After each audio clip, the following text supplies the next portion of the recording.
Dieu est un Dieu de réconfort et d'espoir, un Dieu fidèle, un Dieu de justice et de vérité. Dieu est le chemin, la vérité et la vie, et c'est par lui que l'on reçoit la vie éternelle. Prépare-toi à le recevoir dans ton cœur. Laisse-le devenir ton Seigneur et ton Sauveur. Es-tu prêt, mon ami, dès aujourd'hui, à te repentir et à le recevoir comme ton Seigneur et Sauveur? Lui, il est prêt et il t'attend. Adresse-toi à lui maintenant. Il prendra soin de tous tes besoins. Il te rendra victorieux dans ta vie.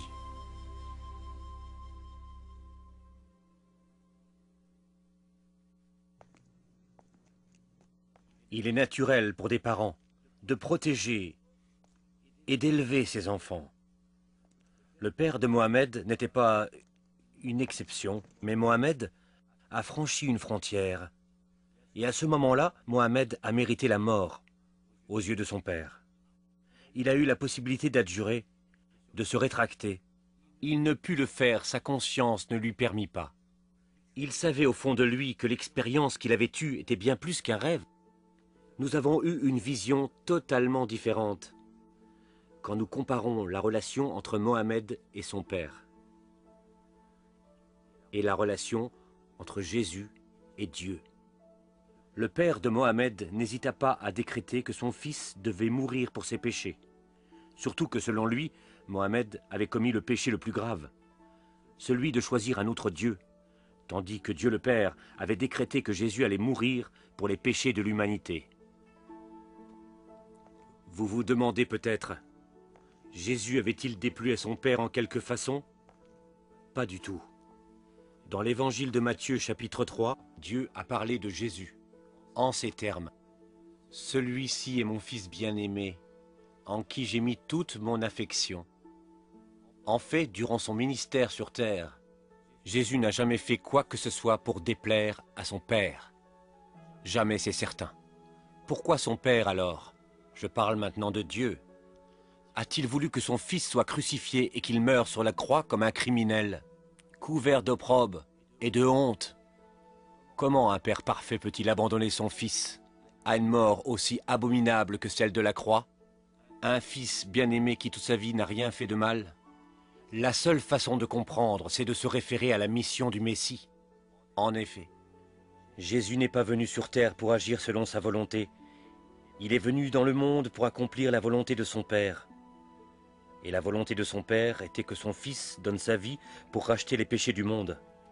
Dans l'évangile de Jean, chapitre 3, verset 16, la parole de Dieu nous dit que Dieu a tant aimé le monde qu'il a donné son Fils unique, afin que quiconque croit en lui ne périsse pas, mais qu'il ait la vie éternelle. Et verset 17, Dieu en effet n'a pas envoyé son Fils dans le monde pour juger le monde, mais pour que le monde soit sauvé par lui. Dans le premier épître de Jean, chapitre 4, il nous dit que tout est amour, non pas celui que nous avons pour Dieu, mais celui que Dieu a pour nous. Rappelez-vous qu'il a sacrifié son Fils unique pour nous. Mes amis, Dieu nous a montré le chemin qui mène au paradis.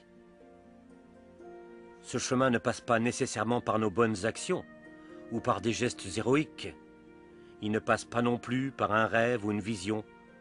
Bien plus que nous l'avons vu, Dieu utilise parfois ce moyen pour nous faire entendre son message. Le chemin vers le salut, c'est la foi, foi en Jésus-Christ. Il a dit, en parlant de lui-même, qu'il était le chemin, la vérité et la vie, et que personne n'arriverait à son Père s'il ne passait par lui. Est-ce que vous avez le désir de plaire à Dieu? Voulez-vous l'assurance d'aller au ciel? Si c'est vraiment ce que vous désirez, alors sachez que c'est aussi ce que Dieu veut pour vous. Prions Dieu tous ensemble maintenant, afin de demander pardon de nos péchés à Dieu et la vie éternelle. Dieu de bonté et d'amour, je suis un pécheur. Je ne peux pas avoir le salut, sauf si le Seigneur Jésus accepte de venir dans mon cœur et me pardonne mes péchés. Amen. Si vous avez fait cette prière du fond de votre cœur, alors Dieu vous a pardonné tous vos péchés.